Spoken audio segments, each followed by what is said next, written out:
The unwritten rules of Facebook. It cut all of our ad costs by over 70%. How do you want to be able to take in all of this data that's around us? Some of his campaigns have done up to $20 million in sales. I think this is going to be the future for the next 10 years. And now here is The Win with your hostess, serial entrepreneur, marketeer, and chief sexy boss, Heather Havenwood.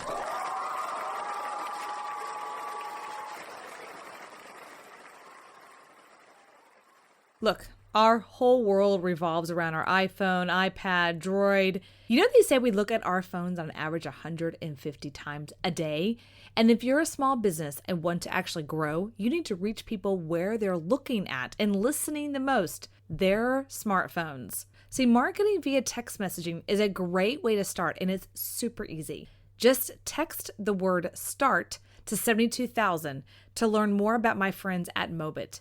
They're marketing experts, and they will show you how to use text messaging for your business and to get more leads and convert them amazingly. Again, text the word START to 72,000. Again, that's text the word START, S-T-A-R-T, to 72,000.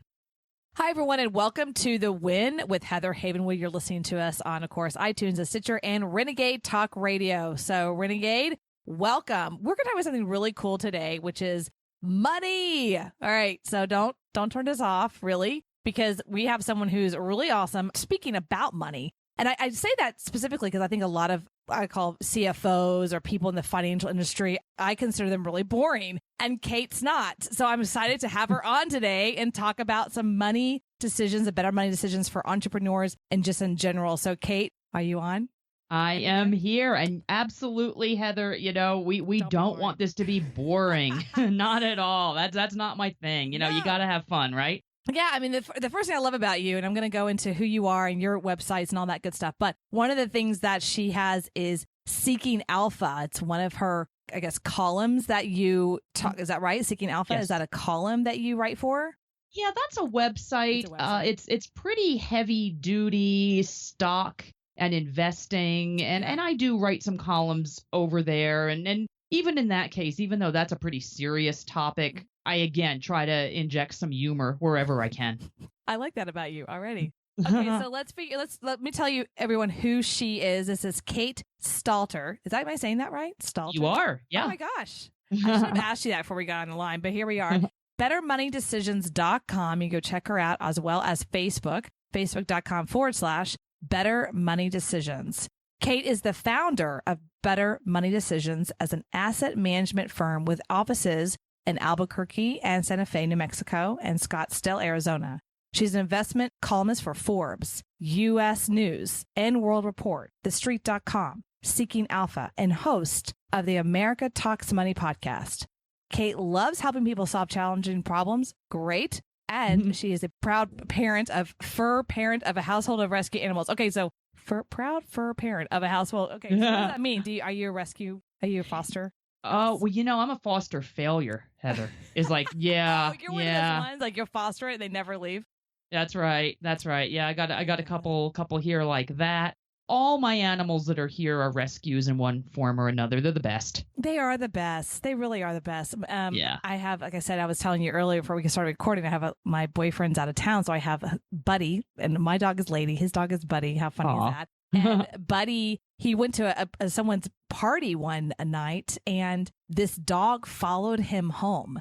And oh, wow. He was like, I guess you are now mine. And that's how Buddy came into his life. He's absolutely adorable. So let's talk about money. Okay. Yeah.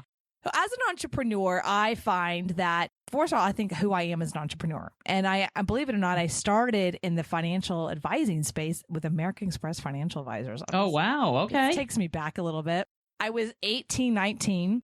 I got my first 401k when I was 17, and I was investing. And so then I hired my first American Express financial advisor when I was 18, 19. Oh, and wow. then, of course, they were all like impressed with that. And so they hired me.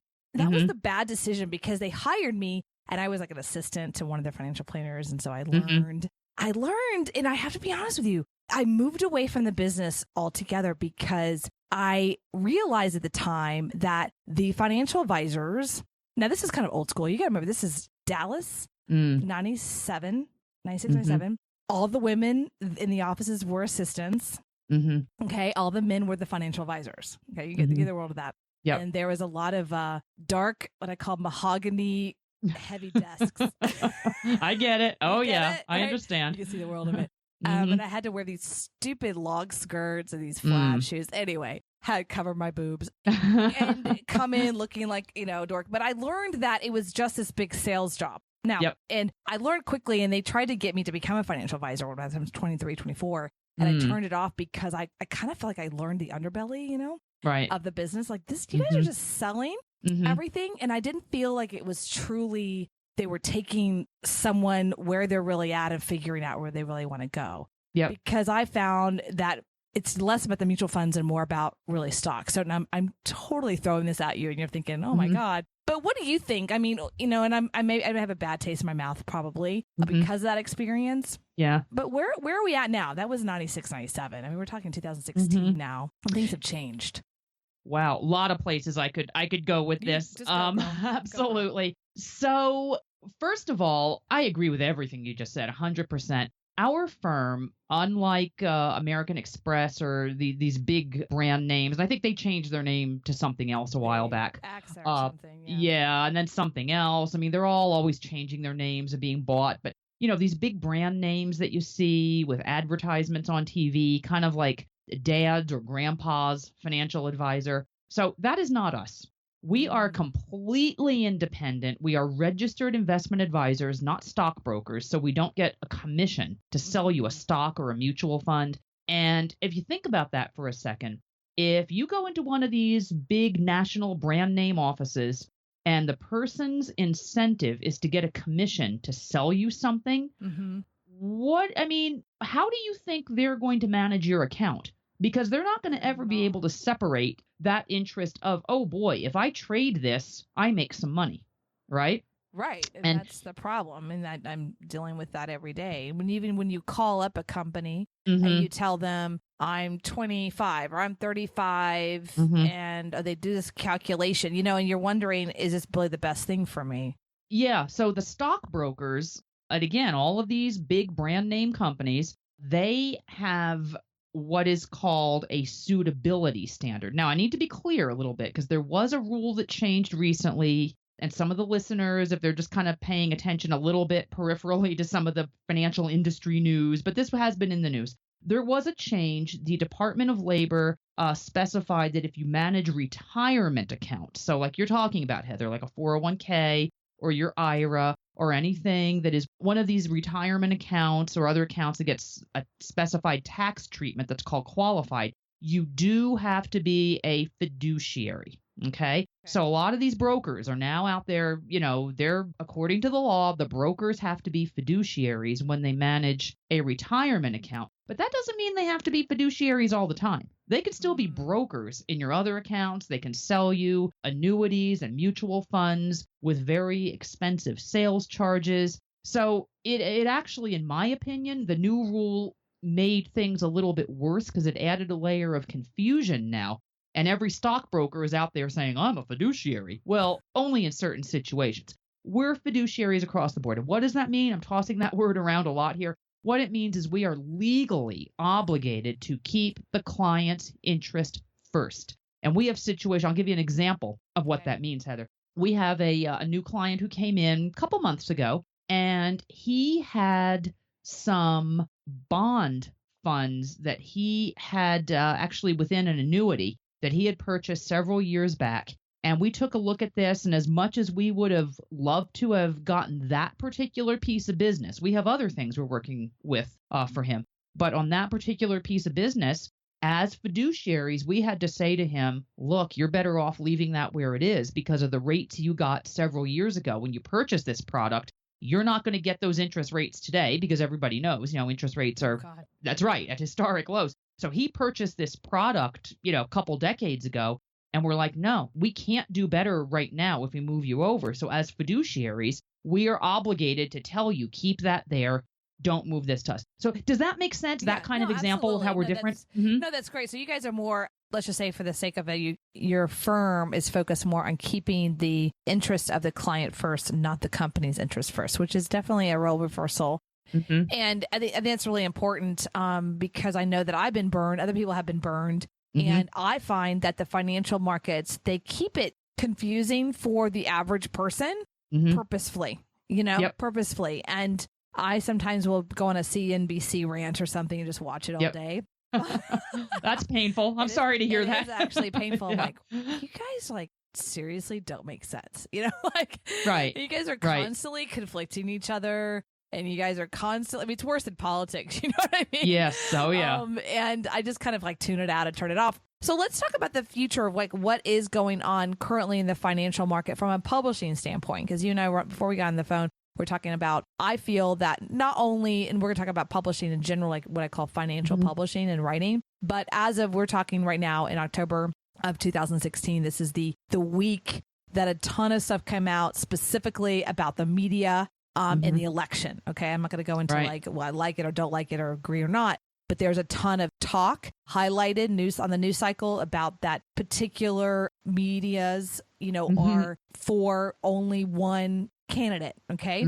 So they're supposed to be biased. The old world of journalism, I feel, is dead at this point, and it's no longer journalism. It's more talking heads of a talk show or a position. Is that happening in the financial publishing world? What's going on there? Yeah, that's a little different. And just to give you a little bit of my backstory. Sure. So I was actually a financial journalist for many years before I got licensed and became an advisor. And we can talk a little bit about why I did that. I'm happy to. I'll fill you in on that right now. So one of the things there were a couple things happening why I decided to get licensed. First is I did start to see the handwriting on the wall several years ago in terms of these journalism jobs going away. And, you start to get more and more emails from companies saying, hey, write for us for free to build your brand. And, and journalists always kind of either laugh at that or shake their heads or are even just angry about it, understandably, because, that's great. I can build my brand, but, that doesn't pay the mortgage. Doesn't feed the family, So that was starting to happen more and more. And then also I felt increasingly like financial journalists, I'm going to limit what I'm talking about to that specific arena, really. Yeah, let's go. That's where your expertise is. I was just kind of looping it of what's happening in politics. Oh, yeah. Maybe there's a correlation. Maybe there's not. I threw on CNBC yesterday just to wonder if they were talking about politics, and they weren't at all. And I'm like, oh, that's enlightening. Oh yeah, for sure. Oh no, I'll tell you what's going on in that regard in the financial journalism world, in my opinion. But I was personally feeling like I wasn't really able to help people make those difficult decisions. And I'll give you an example that goes back, maybe 7, 8, even 9 years. I don't remember exactly when this happened. It was when I worked for Investors Business Daily, and I was there for about 10 years. I did a lot of things there. I was a market writer, and then I did a lot on the web. I did videos for them. I was teaching their seminars, and I was teaching a seminar one day, and a guy came in before the event began, and he introduced himself, said he was a postal worker and that his daughter was starting college that fall. He had nothing saved, and he wanted to start trading options to pay for her college. And I was like, okay, that's a really bad idea and a bad situation. And, it bugged me, Heather, because I get that. I'm laughing because I get it. I'm not laughing at the situation. Right. Yeah, no, it's, and that guy's not unique in that the sense of a lot of people have not done any planning. And it's like, your daughter is at least 18, I presume. You should have probably seen this coming, a few years before this. 18 years when she came out of the birth canal, maybe. Yeah, right. It's like, oh, wait, she's going to college now. But the whole idea of I'm going to start trying this risky activity, risking my own finances, it bothered me. I was up there teaching people how to do these like a stock trading methodology. It had nothing to do with retirement planning. It had nothing to do with the expected return, the amount of risk you need to take. And, I didn't run out and quit my job that day. I mean, that's never how these stories go. But it's like a little thing, and a little thing, and a little thing. And all of a sudden you're like, I'm done. Right.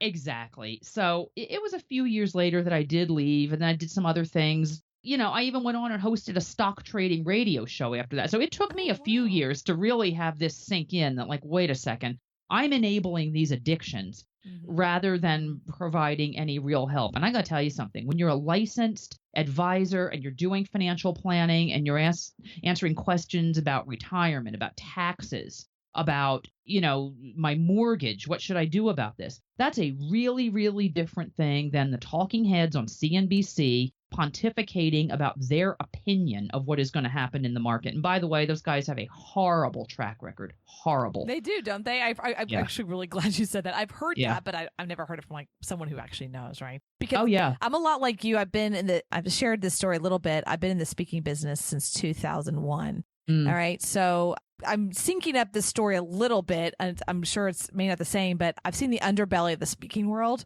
And what I mean by speaking world is people that teach buy and sell houses, people that teach personal development, people that do big events on stock trading. I used to work for the company that did Forex. The one that did, going blank. As soon as I say it, you're going to know it. It was a big time infomercial stock. Oh God, I'm going blank. It's huge. It was a huge stock one in the 90s and the 2000s. Okay. Forex Made Easy. That was one. Yeah. Stock something going blank. They did the red light, green light thing. You had a software and a red light, green light. Oh, yeah. I remember that. I don't remember the name of it, but I remember that red light, green light program. Yeah. Program, and it's like red light. And they did a whole video show on it and the whole 9 yards. And the people that were in the front of the room were speakers. They're really paid speakers. They're not necessarily financial advisors. Oh, yeah. Right. And, I saw on the underbelly of that, a lot of people get burned. Not, not thousands, but I saw people that I think to myself, God, they shouldn't be here. Yeah. I really don't want to take their money because that's it, But who am I to say? I don't know, but at the same time, that's my job is to sell that or, support them selling that, whatever case may be. And it's frustrating to see the underbelly of a particular industry. And then you become the bridge between the people and that industry, and you're trying to what I call steer them away from disaster. Yeah. A lot of times people come to me in the industry and go, I'm coming to you because I know like the underbelly and I need to know what direction to go. Right. So kind of a little different, of course, but similar inside of you've seen a lot. I mean, you've been around a lot. What's the direction now? I mean, what's the direction now of the industry specifically? We talked earlier about the street.com potentially letting go some editors. Where do you see that happening? Meaning another question to ask is, as an entrepreneur, where can one go to get real information that they can actually take to the bank? Okay. Well, a couple things too, just on the, let me answer the question about the industry. It's interesting because you were talking about some of these stories that have broken recently about some of the news outlets that were siding with a particular candidate. Here's what goes on the financial side. It's different, but insidious in a different way. The stories are about clicks.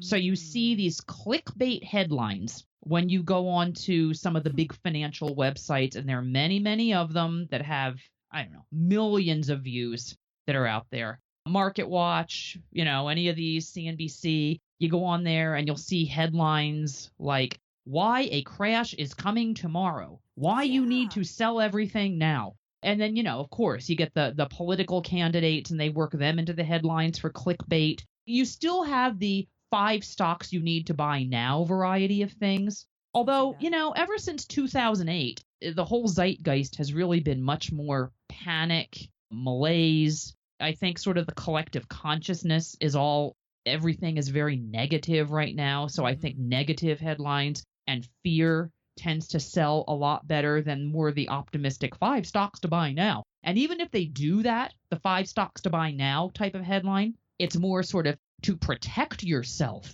because such and such horrible thing is coming. And here's the reality, Heather. I love to tell people this, and people are shocked when I say this.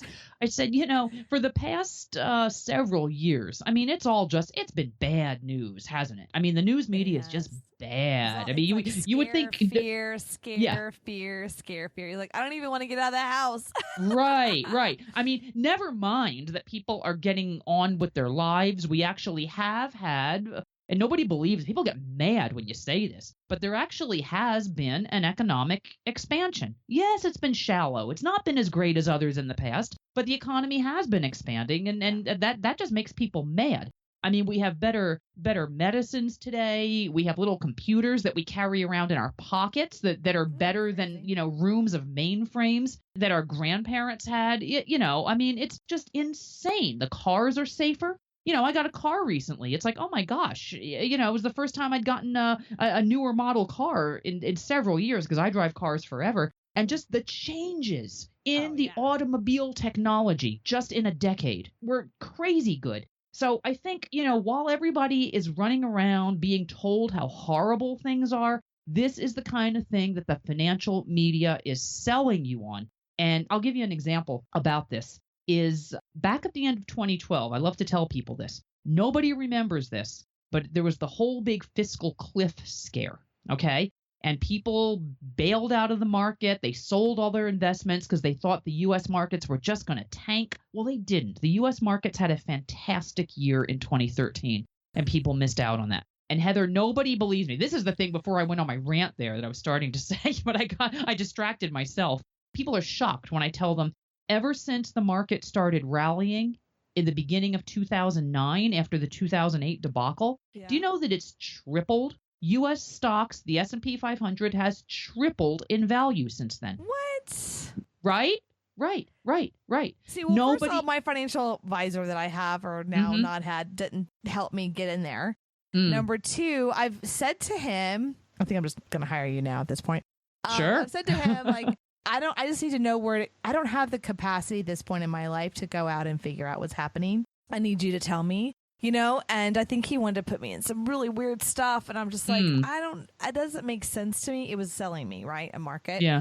I actually, and I want you to continue what you're doing, but I'm just kind of pushing back a little bit. I would actually at this point in my life, and maybe because I'm older and a little wiser, at least I hope I think I am, is that I'd like to be more in stocks and not in mutual funds. Is that a better decision? Individual stocks, picking stocks, you mean? Yeah. And how does anybody know which stocks are going to outperform the broader market? We don't, but I will tell you this. I'm pissed at myself I didn't buy Facebook. And I knew someone at the time that did. And I watched all the, it's going to suck. And I should have known because I'm in the industry. I know Facebook. I live, breathe it every day with the ad buy and all this. I should have seen it. And I'm like pissed off, like, oh my God, I could have gotten a 50. And this person that got some of it, I was like, you know what you're doing? The people are saying it's going to go down. Right. At the time, it wasn't, they hadn't, the industry itself was kind of changing. So, I mean, okay, go back. I'll go off my rant. Here's what that is, Heather. That's play money. And that's fine. If our clients, and they often do, a client will come to us and say, hey, I want to put a little bit of money aside just to kind of play some of my hunches on the market. That's fine. It's highly risky. We don't want to earmark that for your retirement fund or any particular goal that you need. The proven way to invest, and this is the way we follow the efficient market hypothesis, which has won Nobel Prizes. We believe in own the market because nobody can pick out what's going to outperform something else and when it's going to happen. Over time, markets rise. Investing in an individual stock as entertainment, that's fine. That's fine. If you want to, carve out a little bit of your money and say, I really, really feel strongly about Facebook or any other stock, that's great. That's absolutely great. But that's not something to craft your expected return around. Oh, I get it. Okay. Makes sense. Yeah, it's too risky. We won't take that. As fiduciaries, we can't take that kind of risk. Okay, so as an entrepreneur, if they're starting their business, how do you work with them? I mean, how do you work with a company? They're like, look, I can put all my money in this business. I don't know if I don't even have enough money to put away. Right. What would you suggest to them? I mean, because that's really kind of what happens on an everyday basis with entrepreneurs. It is. No, it really is, because you get the money and you want to put it right back into your own company. Right. I completely understand that because, you believe in yourself, you believe in what you're doing, you want to see the growth. It really is kind of that old saw. It's nothing new. It's really nothing new. Right. So much of this is behavioral. It's the old saw about pay yourself first in that situation. There's no magic. One of the biggest things that we And this is good because this follows on the last thing we were just talking about, Heather, regarding the individual stocks. Our job as advisors is behavioral. The old school guy who sat there hunched over the market and saying, I've got a hot stock for you. I think energy is going to do great. No. Yeah. If you're working with somebody like that, and that's, to all the listeners, that's really old school and it's very risky and can be very expensive. So it really comes back to we're behavioral coaches is what we are. Oh, yeah. Let's go down that because that's kind of sexy. So behavioral coaches, that's first I've heard that coming from a financial consultant or advisor, financial advisor. Is that your term? Okay. Yeah. So tell us more about that because that's cool. Sure. It really is all about just the questions of staying invested, keeping yourself focused on your retirement, not giving in to what the news media is saying to. I mean, I think this conversation we keep coming back to the media, and it's very, very relevant, very relevant. Well, it is relevant. I mean, if I'm thinking to myself, if someone's thinking, and I've done this before in my past, I want to invest now. What am I going to do? I'm going to go online, www.financial, and I'll click on Morningstar or iStreet or .com or CNBC. I don't know. I'll click on one of those, and that's where I'll get my data. So, and then when I found a financial planner a couple of years ago, I reached out to people and I got this dude, but I don't like him. So, like it's through referrals. I can go to, who'scool.com to work with. You know what I mean? Right. So that's why it's so important because you wonder if the people who are writing know what the heck they're talking about, or is it just writing? Most of it's just writing. Okay. They're not licensed. They've never worked with clients. Now there are some financial advisors out there who do blog and have podcasts. I mean, there's a growing number. I should point out when you do see that happening, it does mean that they are fiduciaries because the stockbrokers have too big of a compliance burden with their national brand name companies. Right. That they can't do that. Can't go out there and do a podcast. It's kind of odd, right, to do something like that? It's a very tough compliance hurdle for them because they have to get everything approved by corporate. Ooh. So that's a big issue there. And in any event, even if they did get everything approved by corporate, they're still going to get commissions to trade your account. So what you were asking about, this is a great question. I love this, is when you go out there and, I get it. There's the whole do-it-yourself. And I was part of that for many years, the do-it-yourself market of providing information, quote unquote, to do-it-yourselfers. Problem is, think about it. Who's selling you that information? Right. Right? That's what I'm bringing up. Exactly. Who's actually selling that information? Like CNBC Kramer. I mean, I don't know. Or any website, any stock trading company. Maybe you're getting free advice from some website, but is this from a registered investment advisor or investment advisor rep, or is it from somebody that graduated journalism school? Well, which is it? Let me add to that. This comes from my experience as in the seminar world in the information marketing space.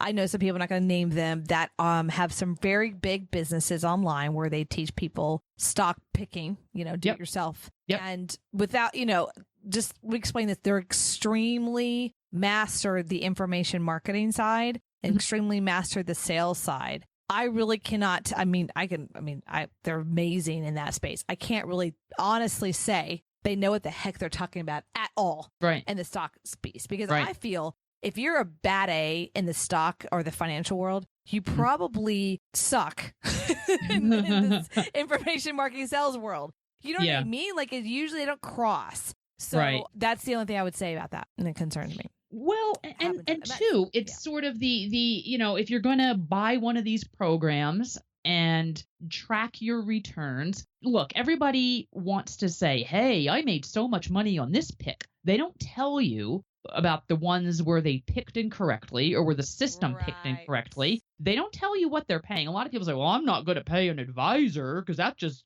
cuts away at my return.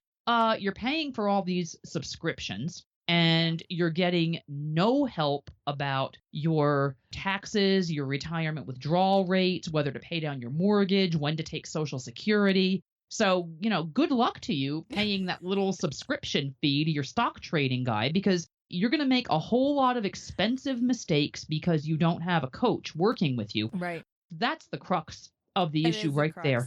And it's not, and I'm just going to go on the woman's side here for a second because guys, you guys can turn me off. That's fine. Is that, I remember when I hired, go back to my story, I hired American Express Financial Advisor. So I paid them a fee for some reason. I guess it was for a plan or some binder. And then, I gave them over my money that I already had in a 401k and I moved it over or whatever. And then now I became this client, then I had my every 6 months to hang out with him or whatever. And then that's how I got hired, but I remember walking in there as a client and people were like, oh, are you the new assistant? And I'm like, no, I'm actually a client. And I remember sitting there at this round table, I'm talking about the mahogany round table. It sounds awful. It does sound awful. And it's like this, I remember this one guy, he's like leaning back in his chair. He's got his beer belly and he's got the white shirt and the blue tie. He's like, so little lady, so it's interesting that you started, do this at such a young age. I'm like, what? Because I'm not married and my boy, I have a, and my dad wasn't there with me. My mom wasn't in there. It was just it was me. And I'm like, okay, do we really have to have this conversation? Can we just talk about the money? And I was like this psychoanalyzing because I was young and I was female and I had nice boobs, I guess. So, I mean, I constantly was getting he didn't get many clients like that, I'm sure. I did, right. So there was, this, like, it was just old school and I didn't feel comfortable. I didn't feel comfortable being there. I didn't feel that they really had my best interest. I really felt like it was worse than being sold a car, like going to a used car dealership where like you walk out, you just know, like, okay, they're looking at me as somebody they're just going to sell something to, right? Yeah. So you want to come with like bodyguards or something so they get a little nervous. That's, it's all psychology. I kind of felt like that. I felt like I was just sitting duck, and I'm just sitting there with this kind of duck and they're just selling me crap. And I'm not saying that's true. I really have no idea. I can't really speak to that. But that was experience. And so I never really went back to a financial advisor. Yeah, we hear from a lot of women and men too, is that they're not comfortable with the way that these guys talk to them. And by the way, the industry is still 70% male. And I think the reason for that is because women perceive it as a mathy career. It's not about numbers, people. It's a people business. It's not a numbers business. So the numbers part is learnable. That's the easier part. The working with people and coaching and consulting, that's what this is all about. Because every money decision has an emotional impact. And, yes. I love this because when I tweet stuff like this, there's always some smarty pants guy out there who always says, well, the math is important. I'm like, yes, but let me explain this to you guys. Here's a little clue in. So here I am. I'm 24 years old at the time. I started working for the top financial advisor in Fort Worth, Texas. And this is my job. That would go in at like 4:00 in the afternoon.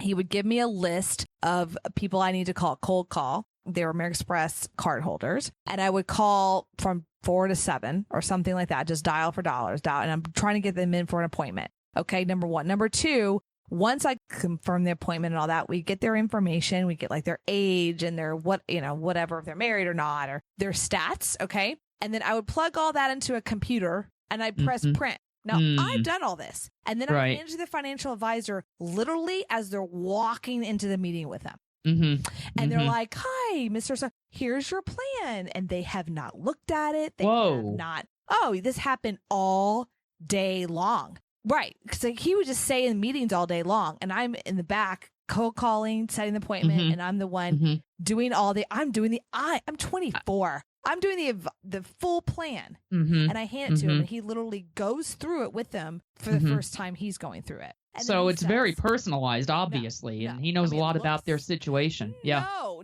not at all. Yeah, that's the whole point. Right. And so being sarcastic. So it's not about the numbers at all. He was actually a really good sales guy. The first thing we always do, you got to talk to people. You got to find out what's important to you. What's your life situation right now? What do you want to do? Do you want to keep the house you're in? Do you want to leave something to your children? And interestingly, Heather, a lot of people do want to leave something to their kids. But once you start working with them, you're like, wait a second, we got to take care of you because people are living longer and longer, and it's a wonderful thing to want to leave something to your family. But let's assume you're going to live to 100 and you still want to retire at 65. How are we going to pay for you? And that's sort of a big wake-up call to a lot of people. Do you want that vacation home? Do you want to sell your second home? Do you want to keep the rental properties you have? How much income do you really need? How do we minimize your tax burden in retirement? Or How do you and your is spouse? Is that timeshare a really good idea? Exactly. No, that's right. Oh, totally. Oh my gosh. Yeah. We have a new client, a couple, and they have a timeshare. And it's kind of like, I think it is a little bit something that maybe they regret because they don't. Yeah. Like there's a monthly fee. There's all these fees. Right. Right. Exactly. No. And they would love to get out of it, but I think they can't. So they're just trying to figure out how to use it. So all of there's so many things. We even got a call from somebody one time who wanted to know he needed a new truck, and he was a client of ours, and he called up and he said, hey, I can finance it at 0% interest. And he had plenty of money. He could write a check. That wasn't the deal. But just from a cash flow perspective, he wanted to know which one made more sense. So we looked at that for him. So everybody's situation is different. So if you walk into, again, one of these national companies, and American Express did become Ameriprise. That's who they are now. It was. Yes, Ameriprise. Yes. So just so everybody knows who we're talking about. So if you do walk into one of these places and they haven't talked to you and spent time with you and they're handing you a plan, run. They're handing you a binder that says your name on it. I just want to let you know that they just printed that. Let me add something to that. I actually I'm doing a little video that's going to go on my website about this. It's not there yet, but what a plan is and isn't. And this whole idea of a binder that somebody, drops down on the table in front of you, that one and done thing, that's not a financial plan. Financial planning is this ongoing coaching, consulting. How do we walk with you when you're terrified about the election results? How do we walk with you when you and your spouse need to figure out what you're going to do about your Social Security? All the issues that we've been rattling off here, that's planning, is having somebody that you can call anytime and say, oh, well, this came up. I decided to retire earlier. My spouse decided to retire this year. My daughter is buying a house. Can I help her? I mean, this is these are the real things that happen all the time. And I'm sorry, that leather-bound book that somebody cranked out, that's not going to answer those questions for you. No, and they assume stuff. Well, you're this age, therefore this is where you're headed. They don't actually know the situation. Right. That's a lot of stuff, and I agree with that. So I want to wrap it up with, how do people work with you as a fiduciary? Am I saying that right? Fiduciary. I probably said that Yeah, really I know. It's a wrong. silly word. So sorry. How does the entrepreneurs work with you? Or if they're just getting started, do they have to come with you with a minimum of 10,000 or 100,000? Or is it like, hey, I got nothing. Where can we start? What's the possibilities? Yeah, if somebody has a small amount of money and they're not, well, let me rephrase that. So say all you have, this is it, all you got in the world is $10,000. In that case, we're probably going to we can give you some free advice about where to invest that very inexpensively and how to do that. Now, if you have $10,000 that's in cash in the bank, but yet you have a larger amount maybe that you saved in your 401k prior to becoming an entrepreneur, say that kind of thing, or if your spouse, and a lot of this really is couples financial planning, to be really honest. A lot of it is much more, we have a lot of single clients, single, divorced, but if you're a married couple, you need to plan together. None of this business of like one spouse, who makes the decision. And I think, Heather, this is the old school stuff you were talking about when the man made the financial decisions. Let me tell you something. That doesn't work. It does not work. No, it has to be.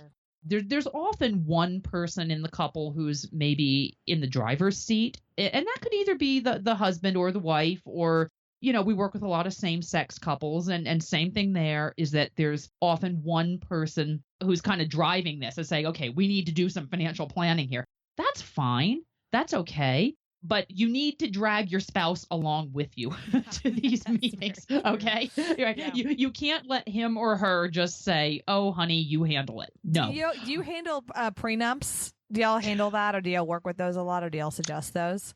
That's a lawyer thing, I guess. Yeah, that's part of the estate planning. Yeah. And we work with people on estate planning issues. So I can't say that that's ever specifically come up for us, but if it did, then we would look at that from an estate planning perspective. It's absolutely a valid question. Yeah. Yes. It happens. Nowadays it happens. I just got engaged, so that's why I have it in my head. Wonderful. He's That's not listening, great. So I'm just kidding. I don't know if he's listening or not. Yeah, I was like, sorry, honey. Right. Yeah. Lately, he had some surgery a couple months ago, and he had to go under, for the surgery. Yeah. And so it was in and out. It was, he was out by a couple hours. But as he's going in at 5 a.m. or whatever, I'm dropping him off at the surgical center. He's like, okay, so if something happens to me, my will is in this back pocket or something. And I'm like, well, first of all, the fact that you have a will on one piece of paper is a problem. Right. Number two, I'm going to look, right? Do I got anything? Do I get anything? Do I get the dog? Funny. Like, what do I get? Right. Of course, he came out and goes, did you look? I'm like, no. Of course not, honey. Let me, I want to say something. You brought up something, and I'm just going to toss out another piece of advice here, actually. This is a good one. And particularly if you're getting married, this is very important for you guys.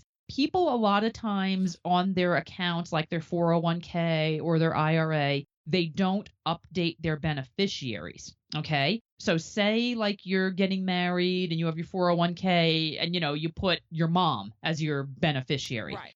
That is going to supersede your spouse. People think it doesn't, but it will. So if you get married, go in there and update your beneficiaries on your accounts to be sure that, whomever you want to receive the money should something happen to you. Just a little tip there. No, that's good. That's actually really good. I think I have some things. I have my mom as the beneficiary, and I had to actually update it because she just passed away recently. So I need to really probably update that. And it is a kind of an interesting conversation to have someone. You're like, by the way, my will's in the back pocket there. I'm like, yeah. What? You'll be fine, but back in my head, I'm like, so what do I get? What's right. But and again, this is, for couples there. And again, I realize this was like before you guys were engaged and so forth. Right. But, if you are engaged, if you are married, everybody has to be on the same page. Yeah, no, that's very true. Yeah. We're, he's not a spring chicken. He's 48 and I'm 41. So it's not like we're 22 with nothing. Right. So we have to understand that. So thank you so much. I want to kind of leave it as, where can people find you, or where do you want them to go, and how can they get to listen to your podcast as well? Yeah, so myself and my co-host Kelly Chisholm, she and I are launching America Talks Money. Our slated launch date, as we're speaking here, is going to be November 1st. So americatalksmoney.com, that will be on there. And also, as you said, Better Money Decisions is the site for the registered investment advisor firm. So you can reach me at either one of those. And do people have to be in those areas, Albuquerque or Santa Fe, or can they work with you remote? Oh, absolutely remote. We have clients all over the country. Yeah. Oh, good. Okay, that's awesome. I kind of like that better than having to have someone in your backyard. Right. Thank you so much, Kate, for being here. And you're listening to Heather Havenwood on Renegade Nation, iTunes, and Stitcher. Go check out our other shows with Richie and Sammy and Night Nicole and Eberly. And this is, again, Heather Havenwood on Renegade Nation. Thank you for listening to The Win with Heather Havenwood. Interested in coaching with Heather? Go to heatherhavenwood.com and sign up for a business discovery consultation. Here is your free gift for listening. Get 3 audio chapters of Heather's book, Sexy Boss, How Women Empowerment is Changing the Rulebook, when you text the word sexy to 72000. Again, text the word sexy, that is SEXY, to 72000, and receive your 3 audiobook chapters. Number is good only in North America. For outside the USA, text sexy to +1 323 457 2288. Text sexy to +1 323 457 2288. Long distance charges may apply. Heather wants to hear from you. Questions you want answered on the show. Comments, interview requests. Email media@sexybossinc.com or leave a private voicemail. 51 Boss is me. Again, the number is 512-677-4763. Check out all of Heather's sites. heatherhavenwood.com, sexybossinc.com, e2lab.com, datingtriggers.com. This is a Sexy Boss Rap. This podcast is a copyright of Havenwood Worldwide, LLC.